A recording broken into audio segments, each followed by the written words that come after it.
Y a-t-il une vie après la mort? Depuis toujours, la question ne cesse de torturer, diviser et rassembler les hommes. C'est aussi une des grandes questions existentielles auxquelles nous n'avons et nous n'aurons probablement jamais de réponse définitive, si ce n'est à travers la foi. De fait, dès lors qu'un mortel prétend détenir la clé de l'au-delà, il est suivi par les uns comme un messie et taxé de charlatan par les autres.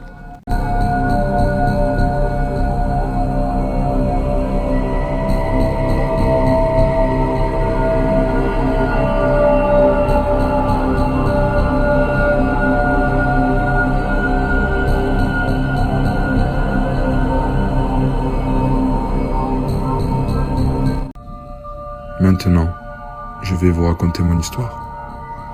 Au moment où j'ai pris la foudre, j'ai revu ma vie défiler. J'ai quitté la dimension temporelle et je suis entré dans une sorte de présent permanent. Premièrement, on quitte son corps, puis la matière, puis le temps. La revue est assez courte, car je n'avais que 20 ans. Elle se terminait par une page blanche. Le futur, ce qui restait, à écrire. Après avoir pris la foudre, je suis entré dans l'espace de lumière. J'ai franchi toutes les barrières. Et dans cet espace, il n'y avait rien d'autre qu'une forte lumière, mais qui n'aveugle pas. Tout ce qui a existé auparavant avait complètement disparu. C'est quelque chose d'extraordinaire. On se sent extrêmement bien. On ressent comme un sentiment de plénitude et de paix. On est pris dans un sentiment d'amour qu'on ne connaissait pas avant cela. C'est un amour extrêmement paisible.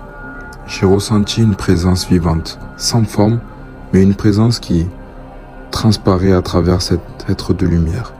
Plus j'avançais, plus ma connaissance de cet amour s'approfondissait, et plus je comprenais que c'était lui qui fondait tout ce qui existait dans notre monde matériel. C'était il y a près de 40 ans, mais je ressens encore la puissance de cette sensation. Mon corps matériel, lui, était encore en montagne, accroché à une corde. La personne qui était avec moi a tiré sur la corde et je me suis réveillé au bord d'un précipice. Là où la foudre m'avait frappé, avec une douleur au niveau de la hanche. Ma vie a été chamboulée à partir de ce moment-là. Je suis convaincu qu'il y a une réalité derrière tout ça.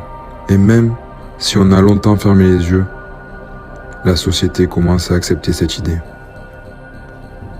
Souvent, un passage d'un de mes livres préférés me revient à l'esprit et qui me fait énormément réfléchir. Ce passage, je vais vous le citer. Cette nuit-là, je ne le vis pas se mettre en route. Il s'était évadé sans bruit. Quand je réussis à le rejoindre, il marchait, décidé d'un pas rapide. Il me dit simplement « Ah, tu es là » et il me prit par la main. Mais il se tourmenta encore. « Tu as eu tort.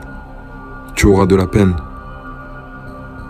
J'aurai l'air d'être mort, mais ce ne sera pas vrai.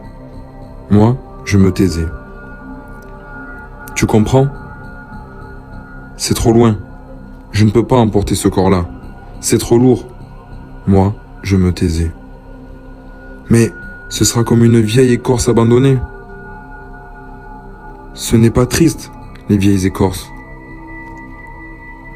Ce passage est tiré du livre Les Petits Princes de Saint-Exupéry.